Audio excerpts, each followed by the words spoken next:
சேமிப்பு பணம் இருந்தாலும் அதை செலவு செய்ய முடியாத நிலைக்கு மத்திய அரசு மக்களை தள்ளிவிட்டுள்ளது. மக்களை கூடிய விரைவில் அரசு திருப்திப்படுத்தும் வகையில் நடவடிக்கை எடுக்கவில்லை என்றால் நாட்டில் மிகப்பெரிய பணக்கலவரம் மூலம் அபாயம் உள்ளதாக பொருளாதார நிபுணர்கள் எச்சரித்துள்ளனர். காஷ்மீர் முதல் கன்னியாகுமரி வரை மக்கள் பெரும் சிரமத்திற்கு உள்ளாகி இருக்கிறார்கள். எங்கு பார்த்தாலும் கூட்டம் கூட்டமாக மக்கள் பணம் எடுக்கும் வரிசையில் காத்து கிடக்கிறார்கள். கடும் வெயிலில் காத்து கிடக்கும் மக்களை பார்க்கவே பரிதாபமாக இருக்கிறது. அவர்களுடைய சொந்த பணத்தை எடுக்கவும் கையில் உள்ள பழைய 500-1000 ரூபாய் நோட்டுகளை மாற்றவும் தான் இப்படி மக்கள் காத்து கிடக்கிறார்கள். பல மணி நேரம் காத்து கிடந்தாலும் கூட அதிகபட்சம் ரூபாய் 4000 வரை மட்டுமே மக்களால் எடுக்க முடிகிறது. அதுவும் பல மணி நேரம் காத்து கிடந்தும் கூட பணத்தை மாற்ற முடியாமல் திரும்புவோர் ஆயிரக்கணக்கில் உள்ளனர். ஏடிஎம்களுக்கு போனால் அங்கு பெரும்பாலான இடங்களில் அவுட் ஆஃப் சர்வீஸ் போர்டை பார்க்க முடிகிறது. மீறி திறந்திருந்தாலும் கூட ஒரு நாளைக்கு ரூபாய் 2000 மட்டுமே எடுக்க முடிகிறது. இப்படி கை நிறைய காசு வைத்திருந்தும் கூட மக்களை பிச்சைக்காரர்களாக்கி விட்டது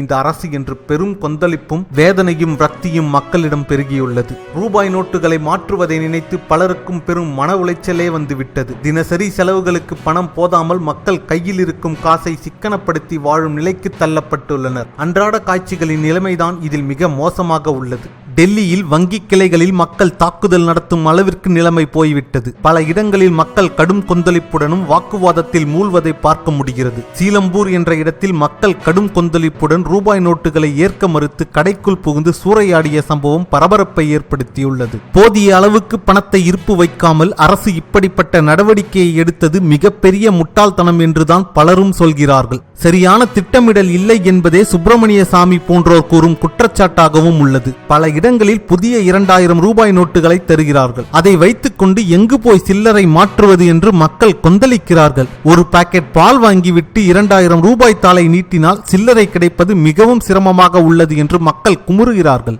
நிலைமை இப்படியே போய்க் கொண்டிருந்தால் இந்தியாவில் பணக்கலவரம் மூலக்கூடிய அனைத்து சாத்தியக்கூறுகளும் உள்ளதாக பொருளாதார நிபுணர்கள் எச்சரித்துள்ளனர். மேலும் இதுபோல பல சுவாரஸ்யமான செய்திகளை தெரிந்து கொள்ள பயாஸ்கோப் சேனலை சப்ஸ்கிரைப் செய்யுங்கள். நன்றி, வணக்கம்.